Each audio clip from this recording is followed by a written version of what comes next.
మనుషులకి దేవునికి మధ్య సంబంధాన్ని ఎలా చెడగొట్టాడు.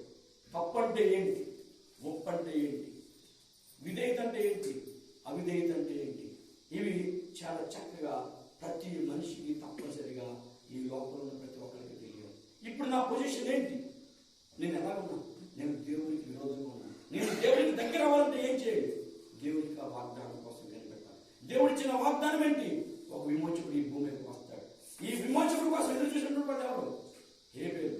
నీతిమంతుల లిస్ట్ ఉంది కదా, హేబేలు ప్రతిగా షేతు, ఎనోషు, ఏమన్నా కైనాను, మహలేలు లిస్ట్ ఉందా.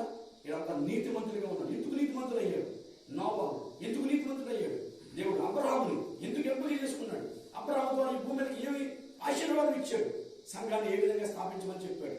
ఈ భూమి మీద అబ్రహాము ద్వారా ఇస్సాకు ద్వారా యాకోబు ద్వారా ఇజ్రాయేల్ ఈ లోకానికి వచ్చాడు.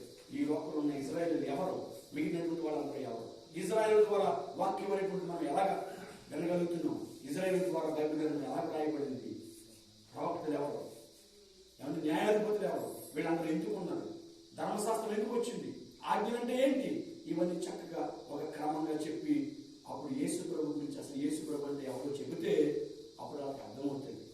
లేకపోతే యేసు ప్రభు అంటే నువ్వు ఏమీ తెలియకోకుండా యేసుని నమ్ముకుంటే నిన్నగాక మన వచ్చాడు యేసు ప్రభు అనుకుంటారు. పాపం అంటే ఏంటో తెలియక పాపం అంటే కూడా అనుకుంటున్నారు, వ్యభిచారం అంటే ఏంటో తెలియక వ్యభిచారం కూడా అనుకుంటున్నారు. ఎలా వచ్చింది, కాల క్రమానుసారంగా మత్తయి సువార్తలో యేసుక్రీస్తు ప్రభు ఈ భూమిని ఎలా కనపడుతున్నాడు, ఆయన వచ్చి ఎలా బోధ చేశాడు. ఆయన వెళ్ళిపోయేటప్పుడు ఈ భూమికి ఒక ఆదరణకర్తగా పరిశుద్ధాత్మ దేవుడు ఏడపంపించాడు. ఇప్పుడు సహవాసంలో సంఘంలో పరిశుద్ధాత్మ యొక్క నివాసం ఉంది. పరిశుద్ధాత్మ అంటే ఏంటిదని అర్థం ఏంటి, పరిశుద్ధాత్మ ద్వారా దేవుడికి వాక్యాన్ని ఎలా చెప్పాలి అని క్రమంగా చక్కగా స్లాబ్ వేసుకుంటూ రావాలి. ఆ తర్వాత పత్రికలు చక్కగా గోడలు కట్టుకుంటూ రావాలి.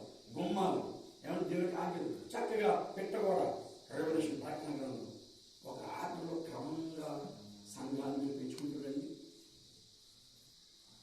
అసలు బైబిల్ చదవటమే రావట్లేదు, మనకే బైబిల్ చదవటమే రావట్లేదు. చాలా మంది బైబిల్ ఎలా చదువుతున్నారంటే అవసరానికి ఉపయోగపడ్డట్టు. ఏంటి అవసరం, మనకి బాగా నేర్చేసుకున్నాం. ఏం నేర్చేసుకున్నాం అంటే సందర్భానుసారంగా మాట్లాడటం.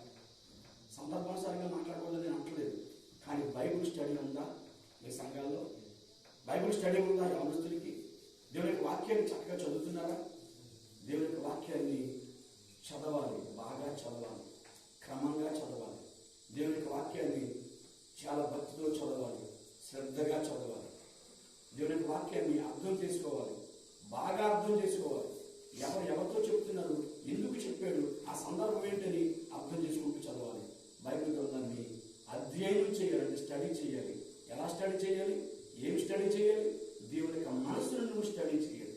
దేవుని యొక్క మనసు ఎలాంటిది, దేవుని యొక్క మనసు ఎటువంటిది, ఆయన ఏం కోరుకుంటున్నాడు, ఆయన యొక్క జీవితం ఏంటి, ఖచ్చితంగా నువ్వు స్టడీ చేయాలి. ఆ తర్వాత చివరిగా దాన్ని ధ్యానం చేయాలి, మెడిటేట్ చేయాలి, బాగా చదవాలి. రెండవది అర్థం చేసుకోవాలి, మూడవది అధ్యయనం చేయాలి, నాలుగవది ధ్యానం చేయాలి. నువ్వు పరిశుద్ధాత్మ శక్తితో నింపబడి దేవుని యొక్క వాక్యాన్ని